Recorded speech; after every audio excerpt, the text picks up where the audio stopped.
Hello everyone, आप सबका स्वागत है हमारे यूट्यूब चैनल संघर्ष आईएएस पर। और आज हम एक नई लेक्चर सीरीज स्टार्ट करने वाले हैं साइंस एंड टेक्नोलॉजी के अंदर। जैसे कि हम लोगों ने आपको कहा था कि हम लोग क्लास 6 से लेके क्लास 12 तक की एनसीईआरटी पढ़ेंगे, तो अब हम उसी को स्टार्ट कर रहे हैं। ये में क्राउन की बुक है, इन्होंने बहुत अच्छे पैटर्न पे लिखा है जैसे एनसीईआरटी लिखा है, तो इसी बुक से हम करेंगे। और ये जो नोट्स हैं आपके बहुत सारे एग्जाम्स में हेल्प करने वाला है ये जो हम पढ़ने वाले हैं। तो आज हमारा फर्स्ट टॉपिक हमारा रहेगा द सेल। देखिए सेल ये बहुत ही इम्पॉर्टेंट टॉपिक है, क्योंकि अगर ह्यूमन बॉडी की शुरुआत होती है तो सेल से ही बनती है हमारी ह्यूमन बॉडी जो है। ठीक है, तो इनके सेल की स्टडी करना, उसके फंक्शन को जानना, इसको हम कहते हैं साइटोलॉजी। तो अगर आपसे कोई पूछता है सेल क्या होता है, तो सेल हमारे एक स्ट्रक्चरल एंड एक फंक्शनल यूनिट है हमें लिविंग बीइंग की। ये बहुत ही इंपॉर्टेंट फंक्शन परफॉर्म करते हैं। जो आज हम ब्रीदिंग ले पा रहे हैं, हमको खाना डाइजेस्ट करते हैं, या हम थिंकिंग कर पा रहे हैं, हमारा थॉट प्रोसेस है, इन सब में बहुत इंपॉर्टेंट रोल रहता है। अब हम थोड़ा सा जान लेते हैं इसकी हिस्ट्री के बारे में। 1665 में रॉबर्ट हुक ने इनको डिस्कवर किया था। एक होलो कैविटी उन्होंने एक्सपेरिमेंट किया था। उन्होंने एक थिन स्लाइस कॉक लिया था, तो उसके अंदर इन्होंने एक होलो कैविटी ऑब्जर्व की थी, तब इन्होंने उसको टर्म को सेलुला कह दिया था। बट 1674 में ल्यूवेन हॉक ने यही चीज़ बैक्टीरिया, प्रोटोजोआ और दूसरी लिविंग सेल के अंदर ऑब्जर्व किया था। न्यूक्लियस को डिस्कवर किया गया था रॉबर्ट ब्राउन के लिए, रॉबर्ट ब्राउन के द्वारा। ये छोटे छोटे टर्म से ये कुछ एग्जाम में पूछ लेते हैं कि न्यूक्लियस किसने डिस्कवर किया था। और सेल के अंदर एक बहुत ही इलास्टिक और विस्कस एक कलरलेस सब्सटेंस होता है, उसे हम प्रोटोप्लाज्म बोलते हैं। और रुडोल्फ वर्चू ने ये कहा था कि सेल ओरिजिनेट होता है पहले वाले सेल से ही। अब हम थोड़ा सा जान लेते हैं सेल थ्योरी। देखिए सेल थ्योरी दी गई थी दो जर्मन साइंटिस्ट ने, एमजे शोल्डर ने और टी श्वान ने। ये कह रहे थे कि जितने भी लिविंग ऑर्गेनिज्म हैं वो सेल से बने हुए हैं, और सेल दूसरे सेल से एग्जिस्ट करता है। मतलब अगर आज हम लाइफ हमारी है, तो लाइफ हमारी क्यों एग्जिस्ट है? ओनली इन सेल्स के अंदर एग्जिस्ट है हमारी लाइफ। सेल्स हमारे बहुत इंपॉर्टेंट फंक्शंस परफॉर्म करते हैं, मेटाबॉलिक हो या फंडामेंटल हो या स्ट्रक्चरल फंक्शंस हो। अब हम पढ़ते हैं हर सेल के अंदर एक न्यूक्लियस होता है, न्यूक्लियस के अंदर डीएनए होता है। तो ये याद रखना हमेशा, डीएनए कहाँ प्रेजेंट है? न्यूक्लियस के अंदर प्रेजेंट है। और न्यूक्लियस कहाँ होता है? सेल के अंदर प्रेजेंट है। ये बहुत ही बेसिक इन्फॉर्मेशन है, जो बहुत जर्नल इन्फॉर्मेशन है, ये बिल्कुल एकदम पता होनी चाहिए। और हमारी जो जेनेटिक इन्फॉर्मेशन होती है वो कहाँ स्टोर होती है? डीएनए में। और फिर वो तभी वो एक्सप्रेस हो जाती है। वो एक्सप्रेस करते हैं ना, जो आज हमारे जेनेटिक ट्रेट्स हैं, यानी कि वो हमारे सेल के अंदर हैं, तभी हम एक्सप्रेस कर पा रहे हैं। मतलब कोई शॉर्ट है, ठीक है, कोई ब्लैक है, कोई वाइट है, तो ये चीज़ें जो है एक्सप्रेस हो रही हैं। चलिए अब हम पढ़ते हैं साइज ऑफ सेल्स। जो स्मॉलेस्ट सेल है वो है माइकोप्लाज्म, इसको हम पीपीएलओ भी कहते हैं। और जो ऑस्ट्रिच एग होता है उसका लार्जेस्ट सिंगल सेल होता है। हमारी ह्यूमन बॉडी के अंदर नर्व सेल को लार्जेस्ट सेल बोलते हैं। अगर आपके क्वेश्चंस में आता है कि लार्जेस्ट सेल कौन सा है ह्यूमन बॉडी के अंदर, तो आप नर्व सेल को बोल सकते हैं। अब हम अगला टॉपिक पढ़ते हैं टाइप्स ऑफ सेल्स। देखिए टाइप्स ऑफ सेल्स में क्या है, हम नंबर के बेसिस से पढ़ते हैं, स्ट्रक्चर के बेसिस से पढ़ते हैं।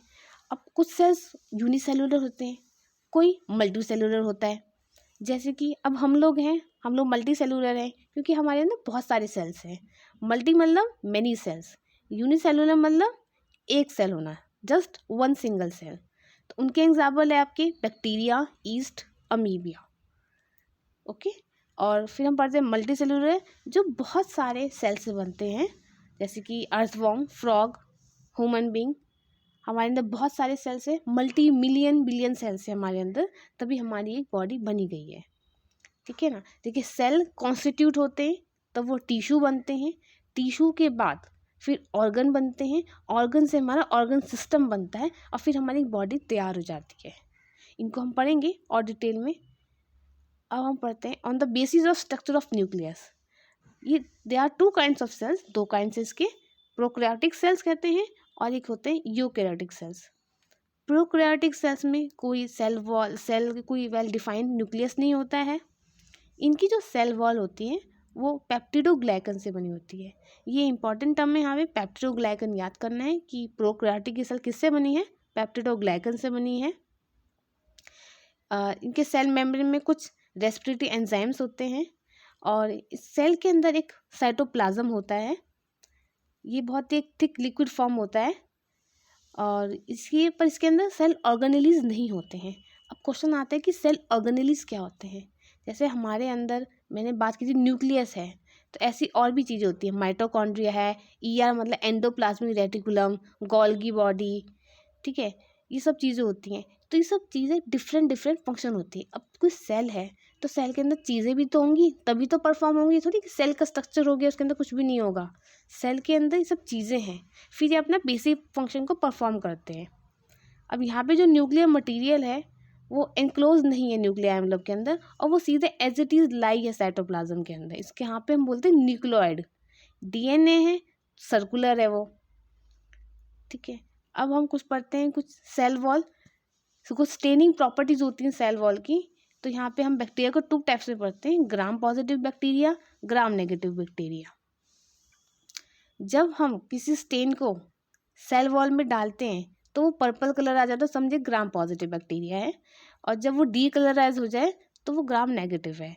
तो जो ग्राम नेगेटिव के एग्जाम्पल आपके आगे बैक्टीरिया, साइनोबैक्टीरिया, ब्रूक्रीन, अलगी। अब वहाँ सबसे इंपॉर्टेंट है यूकैरियोटिक सेल। यूकैरियोटिक सेल वो होता है जिसके अंदर वेल डिफाइंड न्यूक्लियस है, न्यूक्लियर मेम्ब्रेन भी है, ठीक है। इसमें इतने डिफाइंड नहीं था, इसमें हर चीज़ डिफाइंड है ये। और हमारे अंदर कौन है, यूकैरियोटिक सेल ही है, सेल मेम्ब्रेन है, यानी उसे प्लाज्मा मेम्ब्रेन भी कहते हैं। तो लास्ट टाइम याद होगा, अभी यूपीएससी ने पूछ लिया था प्लांट सेल, एनिमल सेल में, तो हमारे कौन से आते हैं, यूकैरियोटिक सेल आते हैं, है ना। हमारे अंदर कौन सी है, प्लाज्मा मेम्ब्रेन है। हर लिविंग सेल जो है वो एक थिन ट्रांसपेरेंट, एक सेलेक्टिव परमेबल मेम्ब्रेन होती है, मेम्ब्रेन टाइप है, उसे प्लाज्मा मेम्ब्रेन बोलते हैं। और उस सेल मेम्ब्रेन किस किस से बनी हुई है, लिपिड से, प्रोटीन से, कार्बोहाइड्रेट से। इनमें एक मॉडल आता है फ्लूइड मोज़ेक मॉडल, वो सबसे ज़्यादा एक्सेप्ट किया जाता है। उन्होंने अच्छा सा बताया था कि कैसे कैसे इनका स्ट्रक्चर होता है प्लाज्मा मेम्ब्रेन का। अब इसके कुछ फंक्शंस हैं, जैसे कि ये एक सेमी परमेबल मेम्ब्रेन होती है, ये खाली ये हेल्प करती है ट्रांसपोर्टेशन में। देखिए चीज़ें, अब मटेरियल है, कोई मॉलिक्यूल है तो ट्रांसपोर्ट तो करना ही पड़ेगा उसे। It helps in osmo regulation. Osmo regulation होता है कि आपको वाटर को बैलेंस करना, तो ये वाटर को बैलेंस करते हैं, ये मैकेनिकल स्ट्रेंथ देती है। अब देखिए क्वेश्चन आ गया सेल वॉल पे। सेल वॉल कहाँ पाई जाती है, ये सिर्फ और सिर्फ प्लांट सेल में पाई जाती है, ये कभी भी एनिमल सेल में बिल्कुल भी नहीं पाई जाती है, ये ध्यान रखना है। लास्ट ईयर ये क्वेश्चन पूछा गया यूपीएससी में। सेल वॉल किससे बनी होती है, सेलुलोज को, और सेलुलोज के एक नॉन लिविंग सब्सटेंस है। ये इसका फंक्शन क्या है, ये शेप मेंटेन करती है प्लांट सेल को, ये प्रोटेक्ट करती है, उन्हें कोई मैकेनिकल इंजरी ना हो जाए, तो मतलब बहुत इंपॉर्टेंट है। सेल वॉल भी एक फ्रीली परमेबल है, ये कुछ सब्सटेंस को अंदर आने देती है, ठीक है ना, बाहर जाने देती है। अब इम्पॉर्टेंट टर्म आती है माइटोकॉन्ड्रिया। माइटोकॉन्ड्रिया क्या होता है, ये एक डबल वॉल स्ट्रक्चर है, इसके अंदर एक इनर वॉल होती है, जैसे एक सर्कुलर टाइप है ये, ठीक है ना। इसके अंदर डबल वॉल है और इनर में फिंगर लाइक प्रोसेस होते हैं, उन्हें हम क्रिस्टी बोलते हैं। और इसके अंदर जो सब्सटेंस होता है ना, ग्राउंड सब्सटेंस, उसे मैट्रिक्स कहते हैं। यानी कि माइटोकॉन्ड्रिया क्या है, ये एक सेमी ऑटोनमस ऑर्गेनेल है। इसके अंदर कौन कौन होता है, DNA, RNA and ribosomes. Nucleus में भी आपके होता है। जो कुछ आपकी ये नंबर डिपेंड करता है माइटोकॉन्ड्रिया कितने हैं, तो उस मेटाबॉलिक एक्टिविटी पे डिपेंड करता है। ये कुछ इन्होंने एग्जांपल दे रखे हैं। 25 इन ह्यूमन स्पर्म, 300 से 400 किडनी सेल्स में होते हैं, 1000 से 1600 लीवर सेल्स में होंगे। इनका फंक्शन क्या है, ये सेलुलर रेस्पिरेशन में हेल्प करते हैं। माइटोकॉन्ड्रिया को पावर हाउस कहा जाता है। अब एमसीक्यू आ सकता है कि पावर हाउस कौन सा है, तो वो माइटोकॉन्ड्रिया है। यानी कि ये एटीपी को फॉर्म बनाते हैं, ये एनर्जी जनरेट करते हैं एटीपी की फॉर्म में। प्लास्टेड्स, ये सब चीज़ें पढ़े ना, प्लास्टेड्स, न्यूक्लियस, ये सब सेल ऑर्गेनेलीज हैं। सेल ऑर्गेनेलीज मतलब ये सेल के अंदर फाउंड किए जाते हैं। प्लास्टिड्स जो है ये सिर्फ प्लांट सेल में पाया जाता है, ये भी एक याद रखने वाली बात है यहाँ पे। और लाइक माइटोकॉन्ड्रिया, ये भी सेमी ऑटोनोमस ऑर्गेनेलीज हैं। अब इनके कुछ कलर्स होते हैं, ये अपने कलर पे बेस पे आते हैं, जैसे कि ल्यूकोप्लास्ट, क्रोमोप्लास्ट, क्लोरोप्लास्ट। ल्यूकोप्लास्ट ये बहुत ही कलरलेस प्लास्टिड होते हैं, इनके अंदर कोई पिगमेंट नहीं है, ठीक है। और ये क्या मेनली ना स्टोर फूड करते हैं, खाने को स्टोर करते हैं। ये 3 तरह के हो गए, अमाइलोप्लास्ट, इलायोप्लास्ट, एलिरोप्लास्ट, क्रोमोप्लास्ट। ये इसके अंदर बेसिकली हम लोग यहाँ याद कर सकते हैं कि लाइकोपिन कहाँ है, टोमेटो में, कैरोटीन कैरेट में, और कैस्पर्नेटिन चिलीज में। यहाँ ये चीज़ याद करनी है हमें। और क्लोरोप्लास्ट क्या है, ग्रीन कलर प्लास्टिड्स होते हैं और इनके अंदर ग्रीन कलर का पिगमेंट पाया जाता है, क्लोरोफिल। तो क्वेश्चन आते हैं क्लोरोफिल कहाँ फॉर्म किया जाता है, तो आंसर होगा क्लोरोप्लास्ट में। और क्लोरोफिल के अंदर मैग्नीशियम होता है। सेकेंड पॉइंट यहाँ इंपॉर्टेंट ये है कि क्लोरोफिल के अंदर क्या है, मैग्नीशियम है। और क्लोरोप्लास्ट क्या है, ये फोटोसिंथेसिस की साइट होती है, ठीक है। तो क्लोरोफिल कहाँ फॉर्म कर रहे हैं हम, क्लोरोप्लास्ट में। क्लोरोफिल में क्या है, मैग्नीशियम है, और क्लोरोप्लास्ट साइट किसकी है, फोटोसिंथेसिस की। अब बढ़ते हैं हम गोल्गी बॉडी। ये गोल्गी बॉडी क्या होती है, ये बहुत ही छोटे छोटे टाइप्स के होते हैं, हॉलो ट्यूबुलर स्ट्रक्चर होते हैं, और ये जुड़े रहते हैं बहुत माइन्यूट वेसिकल्स और वैक्यूल से। इनका फंक्शन क्या है, ये सिक्रीशन करते हैं प्रोटीन्स का, और ये लाइसोसोम्स का फॉर्मेशन करते हैं, ठीक है। और ये सेल डिवीजन के दौरान भी थोड़ी हेल्प करते हैं, और इन्हें हम बोलते हैं export house of the cell, ठीक है। एंडोप्लाज्मिक रेटिकुलम, ये एक बहुत ही वेल डेवलप्ड नेटवर्क होते हैं। इनके अंदर इंटरकनेक्टेड होते हैं सिस्टर्ने से, ट्यूब्यूल से, वेसिकल से। ये 2 टाइप्स के होते हैं, ER और SER। अब पढ़ लेते हैं इनके बारे में हम। जब राइबोसोम्स अटैच होते हैं ER से, तब उन्हें बोलते हैं RER। RE मतलब रफ एंडिकुलम रेटिकुलम, ये हेल्प करता है प्रोटीन सिंथेसिस में। और जब राइबोसोम एब्सेंट होते हैं, मतलब वो ER से नहीं जुड़े हुए होते हैं, तो वो सरफेस स्मूथ दिखाई देती है, उसे हम बोलते हैं स्मूथ एंडोप्लाज्मिक रेटिकुलम। इनके फंक्शन क्या है, ये सपोर्ट करते हैं सेल को, ये सिंथेसिस में और ट्रांसपोर्ट में, प्रोटीन की और फैट के ट्रांसपोर्ट में हेल्प करते हैं। ये भी सेल डिवीजन के दौरान में और न्यूक्लियर मेम्ब्रेन की फॉर्मेशन में हेल्प करते हैं। राइबोसोम्स पढ़ते हैं। राइबोसोम्स बहुत ही स्मॉल ग्रैन्यूल्स होते हैं, ये छोटे छोटे ग्रैन्यूल्स की तरह। ये साइटोप्लाज्म में ऐसे फैले हुए रहते हैं, स्कैटर्ड रहते हैं, और ये अटैच रहते हैं ER से। ये हमने पढ़ा था अभी कि एंडोप्लाज्मिक रेटिकुलम से जो अटैच रहते हैं। राइबोसोम दोनों में प्रेजेंट है, प्लांट सेल में भी प्रेजेंट है, एनिमल सेल में भी प्रेजेंट है, बट ये कुछ RBC में एब्सेंट होते हैं। राइबोसोम अब 2 टाइप्स के आते हैं, इन्हें हम बोलते हैं 70S और 80S। जैसे कि जो प्रोकैरियोट्स में फॉर्म किए जाते हैं वो 30S और 50S है, और यूकेरियोट्स में फॉर्म किए जाते हैं 40S और 60S है। हम लोग यूकेरियोट्स में आते हैं, ठीक है ना। अब फंक्शंस क्या है, सबसे इम्पॉर्टेंट फंक्शन है राइबोसोम का, ये फैक्ट्रीज हैं, ये सिंथेसिस करते हैं प्रोटीन की। ये मोस्ट इम्पॉर्टेंट फंक्शन है इसका। कोई पूछता है, क्वेश्चन में आते हैं कि फैक्ट्रीज कौन सी है प्रोटीन सिंथेसिस की, तो राइबोसोम्स है। अगला हम लोग यहाँ पढ़ते हैं लाइसोम्स। लाइसोम्स क्या है, ये एक वेसिकुलर स्ट्रक्चर होते हैं, ये साइटोप्लाज्म से बाउंड रहते हैं सिंगल मेम्ब्रेन के साथ, और इनके अंदर एक डाइजेस्टिव एंजाइम होता है। तो इसको एक चीज़ और बोलते हैं, सब सोसाइटल बैक्स बोलते हैं। मतलब कोई भी हमारा डैमेज सेल हो जाता है, डिस्ट्रॉय हो जाता है, तो वो डिजॉल्व हो जाता है अपने लाइसोम से, तो इसलिए इन्हें सोसाइटल बैक्स बोलते हैं। ये हेल्प करता है इंट्रासेलुलर डाइजेशन में, ये कोई फॉरेन सब्सटेंस आ जाता है वहाँ वो डिस्ट्रॉय कर देता है। सेल डिवीजन में बहुत हेल्प करते हैं। सेंट्रोसोम पढ़ते हैं। सेंट्रोसोम खाली एनिमल सेल्स में पाए जाते हैं, और इनके अंदर 2 सेंट्रियोल्स होते हैं। ये सेंट्रियोल्स जो होते हैं माइक्रोट्यूब्यूल्स के साइड में सराउंडेड में अरेंज होते हैं। अब थोड़ा सा वैक्यूल्स के बारे में पढ़ लेते हैं। वैक्यूल्स क्या होते हैं, ये एक बहुत ही क्लियर स्पेस होता है, साइटोप्लाज्म में भरे साइटोप्लाज्म के अंदर होते हैं। ये थोड़ा सा पानी इनके अंदर भरा रहता है, कुछ कुछ सब्सटेंसेस भी इनके अंदर होता है। अब जैसे हम थोड़ा डायग्राम देखेंगे तो थोड़ा हमारा और क्लियर हो जाएगी, जितनी चीज़ें हमने पढ़ी हैं ना ये सब क्लियर हो जाएगा। अगला हम पढ़ लेते हैं न्यूक्लियस। न्यूक्लियस सबसे पहले ऑब्जर्व किया गया था रॉबर्ट ब्राउन ने 1831 के अंदर, और ये बताते हैं कि ये हमारे जितने भी मोस्ट इंपॉर्टेंट फंक्शंस होते हैं डायरेक्टली कंट्रोल करते हैं, जितने भी सेलुलर फंक्शंस होते हैं न्यूक्लियस के अंदर। अब न्यूक्लियस कैसे कैसे बना होता है, क्योंकि इसके अंदर न्यूक्लियर मेम्ब्रेन होती है, और उसके अंदर बहुत ही डेंस न्यूक्लियोप्लाज्म होता है। न्यूक्लियोप्लाज्म के अंदर न्यूक्लिक एसिड होता है। न्यूक्लिक एसिड कौन कौन से आपके, DNA and RNA, deoxy ribo nucleic acid, ठीक है ना, डीएनए की फॉर्म होगी। इट हैज़, इसके इनके अंदर बहुत थ्रेड-लाइक स्ट्रक्चर्स होते हैं, उन्हें हम क्रोमाटिन फाइबर्स बोलते हैं। और जब सेल डिवीजन होती है, जैसे सेल का ना प्रोसेस होता है, सेल डिवाइड होते हैं, फिर 2 सेल बनते हैं, फिर सेल डिवाइड होते हैं, तो उसके अंदर फिर क्रोमाटिन फाइबर जो है थिक और रिबन लाइक स्ट्रक्चर होता है, उन फाइबर्स को हम क्रोमोसोम्स बोलते हैं।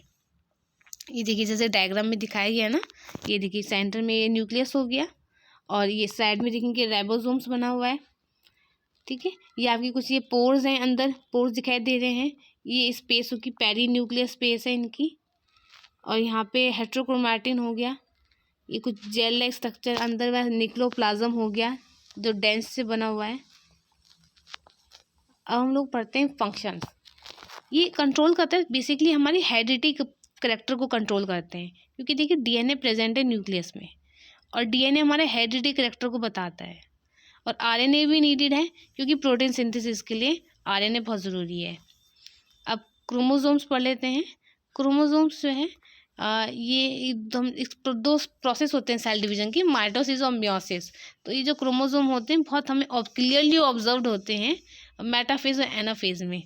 अगर आप लोगों ने थोड़ा पढ़ रखा होगा माइटोसिस के बारे में तो ये पता होगा, मेटाफेज, एनाफेज, प्रोफेज। जो क्रोमोसोम में वो हर स्पीशीज़ के अंदर फिक्स है। हमारी ह्यूमन बॉडी के सेल में कितने 46 है, 46 कहते हैं क्रोमोसोम, या फिर को 23 पेयर्स होते हैं। तो देखिए ये ह्यूमन के अंदर 46 क्रोमोसोम्स हैं, ऑटोसोम्स 44 हैं, सेक्स क्रोमोसोम्स 22 हैं। मेल का XY हो जाएगा, फीमेल का XX हो जाएगा। ये स्ट्रक्चर देखते हैं हम लोग यहाँ पे। देखिए ये बीच में क्या है, सेकेंडरी कॉन्स्ट्रिक्शन आ गई है और ऊपर टीलोमेयर है, फिर नीचे आपके सेंट्रोमेयर आ गया है, यहाँ पे सैटेलाइट बताया गया है, यहाँ पे आपका ये सेकेंडरी कॉन्स्ट्रिक्शन है, यहाँ पे प्राइमरी कॉन्स्ट्रिक्शन है। अब कुछ जो बॉडी सेल्स होते हैं या जो सोमैटिक सेल्स होते हैं वो डिप्लॉयड होते हैं और हैप्लॉयड भी होते हैं। तो वो क्या कहते हैं, जो सोमैटिक सेल्स हैं वो डिप्लॉयड होते हैं और जो सेक्स सेल्स होते हैं वो हैप्लॉयड होते हैं। हैप्लॉयड मतलब सिंगल एन, डिप्लॉयड है डबल 2N। अब क्रोमोसोम्स भी वो हेरिडिटी इन्फॉर्मेशन को कैरी कर रहे हैं। न्यूक्लिक एसिड क्या होते हैं, न्यूक्लिक एसिड एक पॉलीमर से बने हुए हैं, किसके, न्यूक्लियोटाइड्स के, यानी कि carbon, hydrogen, oxygen, nitrogen, phosphorus, ठीक है। और इसको जो टर्म न्यूक्लिक एसिड को टर्म कॉइन की थी किसने, ऑल्टमैन ने की थी।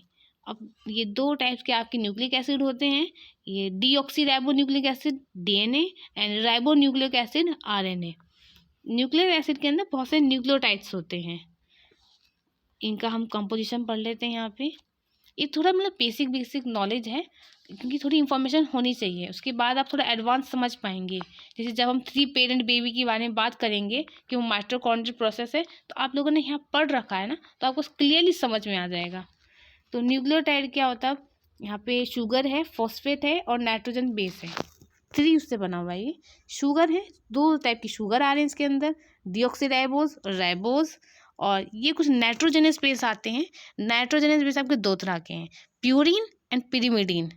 प्यूरिन फिर आपके 2 तरह के, एडेनिन, गुआनाइन, और फिर आपके पिरिमिडीन आते हैं, साइटोसाइन, थायमिन, यूरेसिल। तो देखिए अब ये थोड़ा याद करना है, न्यूक्लियोटाइड किससे बना है, न्यूक्लियोसाइड प्लस फॉस्फेट से, और न्यूक्लियोसाइड जो हमने पढ़ा ऊपर वो किससे बना है, शुगर प्लस नाइट्रोजनस बेस।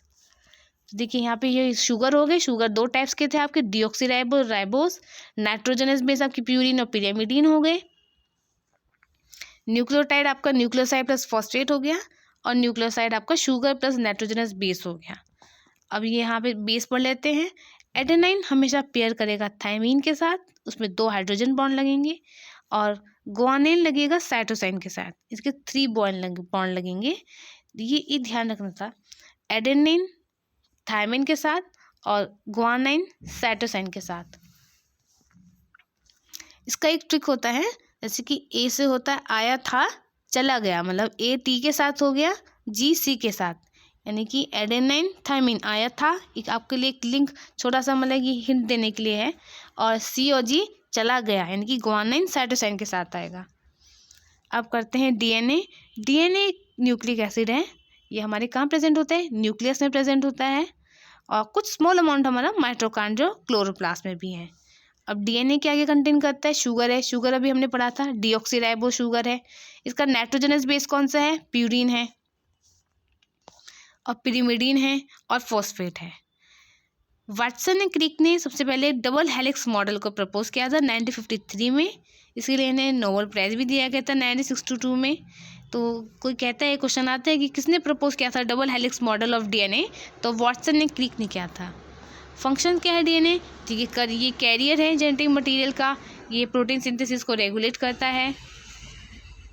ऐसे ही हम लोग पढ़ते हैं आरएनए क्या है? आरएनए एक न्यूक्लिक एसिड है, ये राइबोस शुगर और नाइट्रोजनस बेस कंटेन करते हैं। ये भी 3 टाइप के होते हैं, आरएनए, एमआरएनए, टीआरएनए, यानी कि ribosomal RNA, messenger RNA, transfer RNA. अब आरएनए कहाँ फाउंड किया जाता है? ठीक है, राइबोसोम्स कहाँ है? ये हमारे सेल के अंदर है ना। राइबोसोम किससे अटैच है? एंडोप्लाज्मिक रेटिकुलम से अटैच थे, ये हमने पढ़ा था अभी। तो अच्छा, राइबोसोम्स कहाँ फाउंड किए जाते हैं? ये राइबोसोम सेल के अंदर फाउंड किए जाते हैं ना, याद रखना हमेशा इस चीज़ को। आरएनए कहाँ है?